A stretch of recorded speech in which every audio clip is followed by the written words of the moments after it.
Hello बच्चों, आप सभी का इस वर्चुअल क्लासरूम में फिर से स्वागत है।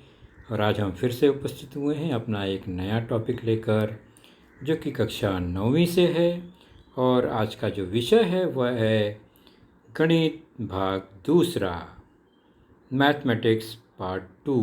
और उसमें हमारा जो आज का लेसन है वह है आपके पाठ्य पुस्तक से पार्ट दूसरा, समांतर रेखाएं, जिसका भाग दूसरा आज हम लेंगे, पैरेलल लाइंस पार्ट 2। और इसके अंतर्गत हमारा आज का जो टॉपिक है, घटक है, वह है टेस्ट फॉर पैरेलल लाइंस, समांतर रेखाओं की कसौटियाँ। इसके पहले हमने समांतर रेखाओं के गुणधर्म देखे थे, प्रॉपर्टीज ऑफ पैरेलल लाइंस देखा था। अब आज हम देखेंगे समांतर रेखाओं की कसौटी, टेस्ट फॉर पैरेलल लाइंस। और मैं हूं आपका वर्चुअल मार्गदर्शक Ajay Kumar Maurya, MCGM virtual classroom Dadar से। तो बच्चों, हम लोग शुरू करेंगे अपना घटक। और उसके पहले हमने चर्चा की है समांतर रेखाओं के गुणधर्म, तो उसको जानना बहुत ज़रूरी है। उसी गुणधर्म से हमारी कसौटियाँ बनती हैं। तो हमने अब तक चर्चा की कि पैरेलल लाइंस और ट्रांसवर्सल क्या है, समांतर रेखा व तिर्यक रेखा क्या है। उसके बाद हमने चर्चा की प्रॉपर्टी ऑफ पैरेलल लाइंस, समांतर रेखाओं के गुणधर्म। और इसे याद रखना बहुत ज़रूरी है बच्चों। इसी पर फिर हमारा कसौटी निर्भर करता है। तो बहुत आसान है कसौटी टेस्ट, इसी गुणधर्म पर आधारित है। तो हमने देखा पहला गुणधर्म जो है संगत कोणों का, कि अगर दो रेखाएं समांतर हैं तो जो संगत कोण है उनके माप समान होते हैं। ओके, ये पहला गुणधर्म मिला था। Corresponding angles are congruent when given lines are parallel. तो दी गई रेखाएं समांतर हों तो तिर्यक रेखा द्वारा बनने वाले संगत कोण होंगे वे सर्वांगसम होंगे। ये पहला गुणधर्म। तो समांतर है तो संगत कोण सर्वांगसम है, ये पहला गुणधर्म। हमने दूसरी प्रॉपर्टी देखी थी, उसको भी चेक किया था। इंटीरियर एंगल्स, अंतः कोणों संबंधी गुणधर्म क्या है। दो समांतर रेखा और उसके अंदर बनने वाले जो अंतः कोण है उसके द्वारा उनके मापों को अगर हम मिलाते हैं, जोड़ते हैं, तो हमें मिलता है एक पूर्ण कोण, यानी एक हमें सरल कोण मिलता है 180 अंश का। ओके, एक रेखा पर बना सरल रेखा पर तो 180 अंश मिला। इसका मतलब हमें यहाँ पर दूसरा गुणधर्म मिला कि interior angles are supplementary when given lines are parallel. अगर दी गई रेखाएं समांतर हैं तो अंतः कोण जो होंगे वे संपूरक होंगे। बच्चे एक बात ध्यान रहे, यहाँ जो भी बातें होंगी वह दो रेखा और उनकी एक तिर्यक रेखा से संबंधित ही बात होगी हर बार। तो दूसरा गुणधर्म मिला कि समांतर रेखा द्वारा बनने वाले अंतः कोण हमेशा संपूरक होते हैं। उसके बाद तीसरा गुणधर्म हमने जांच करके देखा था, एकांतर कोणों से संबंधित गुणधर्म, कि अगर रेखाएं समांतर हैं तो उनके एकांतर कोण जो हैं उनके मापों को अगर हम चेक करें तो उनके जो माप हैं वो समान होंगे, मतलब एकांतर कोण सर्वांगसम होते हैं। Interior alternate angles are congruent.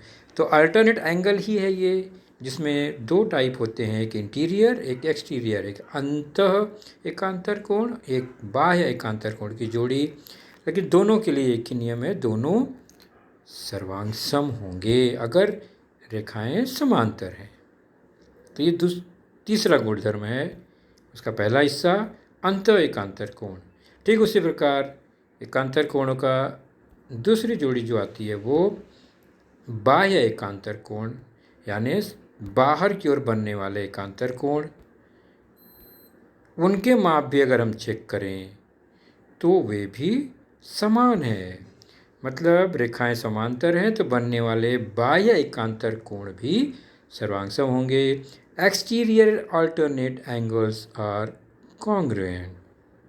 तो यह भी हमें गुणधर्म मिला कि रेखा समांतर है तो बनने वाले बाह्य एकांतर कोण परस्पर सर्वांग सम होंगे। तो ये हमें एक प्रमुख तीसरा गुणधर्म मिला। तीसरे गुणधर्म में दो सब गुणधर्म हैं, एक बाह्य एक अंत एकांतर कोण। तो उन गुणधर्मों को एक साथ इकट्ठा करें तो यदि दो समांतर रेखाओं को कोई तिर्यक रेखा प्रतिच्छेदित करती है तो तिर्यक रेखा द्वारा बनने वाले संगत कोण परस्पर सर्वांग सम होते हैं, पहला गुणधर्म। अंत कोण संपूरक होते हैं, दूसरा गुणधर्म। और एकांतर कोण भी सर्वांग सम होते हैं, ये तीसरा गुणधर्म मिला, जिसे समांतर रेखाओं के गुणधर्म कहते हैं। तो ये गुणधर्म है, यानी समांतर रेखा है पहले से ही, तो ये तीन गुणधर्म मिलते हैं, संगत कोण सर्वांग सम, अंत कोण संपूरक, एकांतर कोण भी सर्वांग सम होते हैं। तो ये समांतर से गुणधर्म बनता है। तो इन्हीं गुणधर्म का उपयोग करके हम एक प्रमेय सिद्ध कर सकते हैं, एक प्रॉपर्टी सिद्ध कर सकते हैं त्रिभुज की। उसको हम समझने का प्रयास करते हैं। आपके पाठ्य पुस्तक में पेज नंबर 18 पर ये विस्तृत लिखा हुआ है, उसे एक बार देखकर हम इसे केवल समझने का प्रयास करते हैं कि अगर कोई त्रिभुज है ABC, उसके 3 अंतःकोण होंगे, तो हमें यह सिद्ध करना हो कि इन तीनों कोणों के मापों का योग, जैसे यहाँ पर कोण ABC है और दूसरा कोण ACB और तीसरा अंतःकोण कोण BAC, इनके मापों का योग 180 अंश होता है। अगर हमें सिद्ध करना हो तो हम समांतर रेखाओं के गुणधर्म का उपयोग कर सकते हैं, जो कि आपके पाठ्य पुस्तक में पेज नंबर 18 पर विस्तृत रूप में लिखा गया है। यहाँ हम ध्यान से देखेंगे और समझने का प्रयास करेंगे। बाकी प्रमेय विस्तृत रूप से पाठ्य पुस्तक में ही लिखा गया है। तो चलिए शुरू करते हैं कि एक त्रिभुज है, उसमें 3 कोण हैं ABC। हमें सिद्ध करना है कि ये तीनों का मापों का योग 180 अंश होता है। चलिए शुरू करते हैं। सबसे पहले क्या करेंगे, यहाँ पर कोण के माप लिख दिया मैंने, कोण XYZ, ताकि आसानी से बार बार कोण का नाम न लिखना पड़े, बार बार न बोलना पड़े, तो हमने कोण के माप लिख दिए। अब क्या करते हैं, जो भुजा BC है, कोई भी एक भुजा, तो हमने BC लिया, उसके समांतर A से एक समांतर रेखा खींचा, A से जाने वाली एक समांतर रेखा खींचा जो कि BC के समांतर है। ये हमने खींच लिया, ये रचना हुआ। तो अब हमें यहाँ पता चल रहा है BC और रेखा PQ जो अभी हमने रचना किया वो समांतर है। हमने समांतर खींचा ही है तो समांतर है। तब ये रेखा समांतर हो गई तो हमें समांतर रेखा गुणधर्म पता है क्या, कि बनने वाले एकांतर कोण सर्वांग सम होते हैं। ये आपको पता है ना। तो यहाँ पर अगर आप ध्यान से देखें तो A पर एक कोण जो बना है और नीचे B पर जो कोण बना है वो एकांतर कोण है। और अगर एकांतर है, रेखा समांतर है, तो ये दोनों के माप समान होंगे, अर्थात उसका माप भी x हो जाएगा जो कि B का है। ठीक उसी प्रकार दूसरी और राइट साइड में देखें तो वहाँ भी एक एकांतर कोण बन रहा है। तिर्यक रेखा AC और PQ और BC समांतर है। इसका मतलब उस एकांतर कोण जो कि ऊपर बना है उसका माप y के बराबर हो गया। तो उस रेखा जो PQ है उसके इर्द गिर्द एक रेखा पर ये 3 कोण मिल गए, एक्स, वाई और जेड। और ये पूरा एक सरल रेखा पर बना हुआ कोण है। सरल रेखा पर जितने भी कोण होंगे उन सब का योग जो होगा 180 अंश ही होगा। तो हम 2 को जोड़ के तीसरा मिलाएंगे तो 2 जोड़ी बनेगी, तो उसको हम रेखीय युगल कोण बना सकते हैं। तो इसका मतलब ये जो कोण x है, ये जो y है और इसमें जो z है बीच का, वो मिला देंगे तो वो तीनों सरल रेखा पर है, इसलिए उनका योग कितना हुआ, 180 अंश। अब अगर x y z को मिला के x को जोड़ेंगे तो वह रेखीय युगल कोण की तरह हो जाएगा। इसका मतलब ये हुआ कि ये एक्स वाई जेड 180 अंश हो गया, सरल रेखा पर कोण हो गया, और त्रिभुज के तीनों कोण भी एक्स वाई जेड ही हैं, तो तीनों कोणों का योग भी 180 अंश ही हो गया। यही हमारा साध्य था। इसको आप डिटेल में जानना चाहेंगे, लिखा हुआ है पाठ्य पुस्तक में पेज नंबर 18 पर। तो किस तरह से ये होता है ये हमने यहाँ समझा, बाकी तो लिखना है, तो लिखने की क्रिया हम इस पेज पर नहीं करेंगे, आप टेक्स्ट बुक से देखकर प्रमेय को नोट कर लेंगे। तो ये था समांतर रेखाओं के गुणधर्म का एक उपयोग। तो हमने समांतर रेखाओं के 3 गुणधर्म देखे। तो गुणधर्म से ही हम अगर समांतर रेखा सिद्ध करें, अर्थात कोणों के गुणधर्म, कोणों के बारे में जानकारी दी गई है, तो हम ये सिद्ध कर सकते हैं कि समांतर जो दोनों रेखाएं हैं वो समांतर है या नहीं। ठीक उसका उल्टा वही कसौटी बन जाती है। जैसे कि समांतर रेखा की कसौटी अर्थात कैसे पता करें कि दी गई रेखाएं समांतर हैं। पहले गुणधर्म में क्या था, रेखाएं समांतर दी गई हैं। यहाँ कसौटी ये है कि हमें जांचना है कि क्या रेखा समांतर है। तो उसके लिए ये जो हमने 3 गुणधर्म देखे हैं, संगत कोण, अंतः कोण, एकांतर कोण, उसी से ही हम सिद्ध करेंगे कि रेखाएं समांतर हैं या नहीं। मतलब 3 प्रकार के गुणधर्म तो 3 प्रकार की कसौटी। अंतः कोण कसौटी मतलब अंतः कोण अगर संपूरक हैं तो रेखा समांतर होगी, यानी चेक हो जाएगा। संगत कोण कसौटी मतलब संगत कोण अगर सर्वांगसम है तो भी दी गई रेखा समांतर हो जाएगी। और तीसरा है अगर एकांतर कोण सर्वांगसम है तो भी दी गई रेखा समांतर हो जाएगी।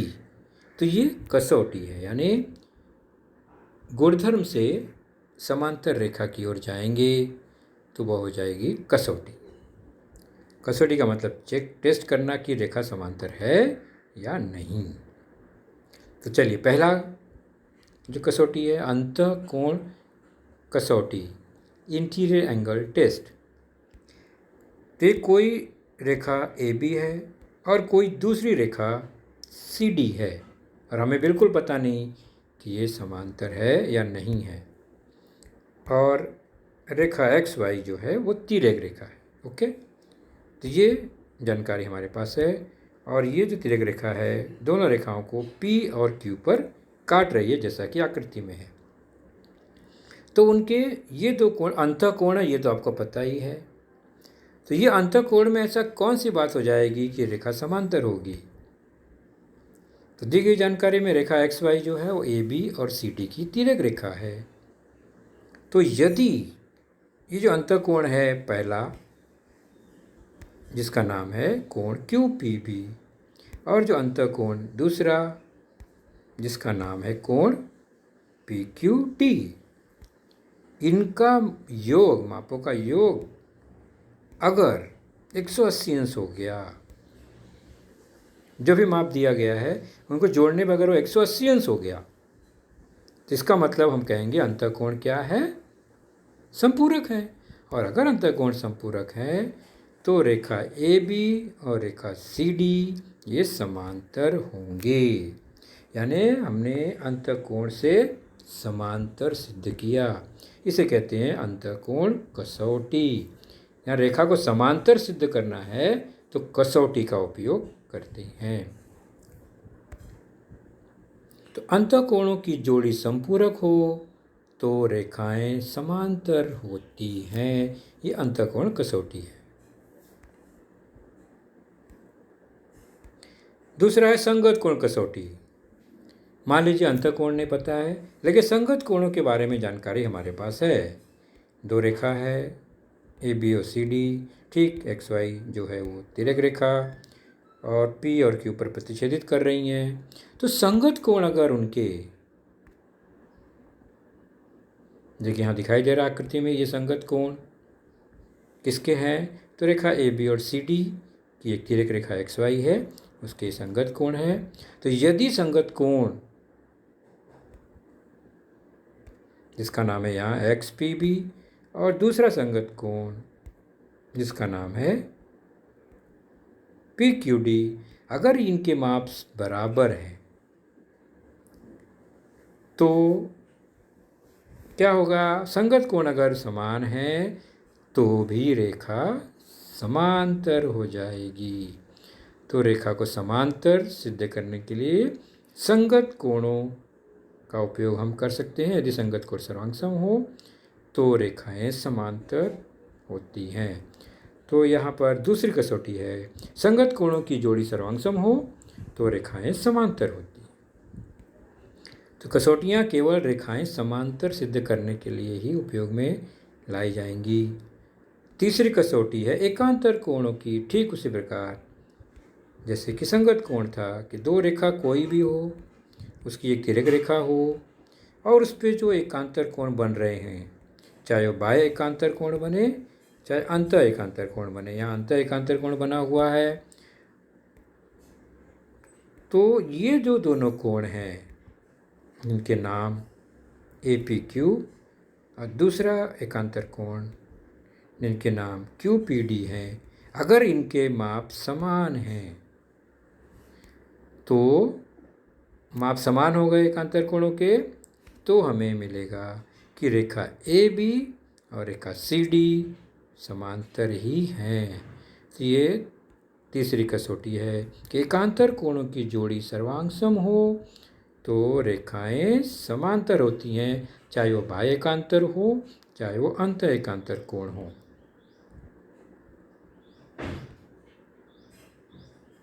तो हमने देखा गुणधर्म समांतर रेखाओं के और कसौटी, दोनों को एक साथ सामने रख कर देखें तो हमें तुरंत अंतर पता चल जाएगा। ज़्यादा रटने याद करने की ज़रूरत नहीं है।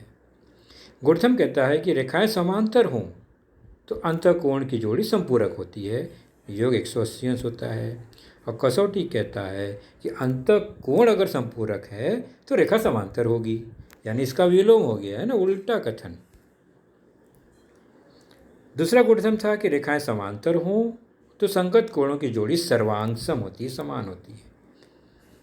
कसौटी में ठीक बन जाएगा, अगर संगत कोणों की जोड़ी सर्वांग-सम हो या समान हो माप तो रेखाएं समांतर होती हैं। तो कसौटी में हर बार रेखाएं समांतर होने के लिए उपयोग में लाया जाता है और गुणधर्म में पहले से ही रेखाएं समांतर होती हैं।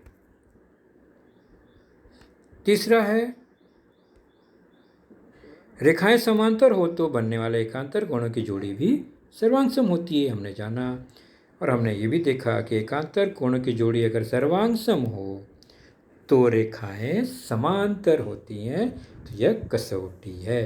तो जब प्रश्न में समांतर रेखाएं हैं, क्या ऐसा पूछा जाएगा क्या रेखाएं समांतर हैं, तो हमें कसौटी का उपयोग करना है। और अगर प्रश्न में पहले से दिया गया है कि रेखाएं समांतर हैं तो कोणों के बारे में जो जानकारी हमें लेनी है वो गुणधर्म होगा। चलिए प्रश्न संग्रह 2.2 पेज नंबर 21 पर है। उसमें एक आकृति दी गई है, रेखा M, रेखा N और रेखा L तिर्यक रेखा है। M और N के बारे में कोई जानकारी नहीं है। कोण के माप दिए गए हैं, अंतःकोण के माप x और y।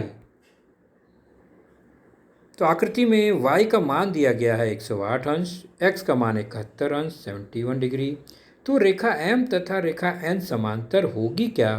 कारण लिखिए। यहाँ समांतर नहीं दिया गया है, हमें पता करना है, मतलब हमें कसौटी का उपयोग करना है। तो हल कैसे करेंगे? पहले दो दिए गए कोण हैं उनको देखेंगे। तो y 108 दिया गया है, x 71 दिया गया है, और दोनों कैसे हैं? अंतःकोण है। चेक करते हैं इनके योग को, यानी जोड़ को। तो y और x को मिला देंगे तो क्या मिलता है? तो 108 y है, 71 x है। दोनों का टोटल देखते हैं तो वो हो जाएगा 180 अंश मिल गया। Very good. मतलब y और x का योग जो है वो 180 मिला, संपूरक मिला। तो अंतःकोण संपूरक हैं, तो हम कह सकते हैं कि रेखा M और रेखा N समांतर हैं। तो इसका कारण क्या हुआ? अंतःकोण कसौटी से ये समांतर हो गए। तो हमने यहाँ अंतःकोण कसौटी उपयोग किया, यानी दोनों का योग 180 अंश मिल गया, इसलिए रेखा समांतर है। इसी तरह प्रश्न में जब भी रेखाएं समांतर है या सिद्ध कर समांतर हैं तो वहाँ पर हमें कसौटी का प्रयोग करना होता है। तो बच्चों, आज का लेसन यहीं तक। गुणधर्म और कसौटी को आप अच्छे से समझ गए होंगे। खूब प्रैक्टिस कीजिए, अपना ख्याल रखिए। Goodbye, thank you.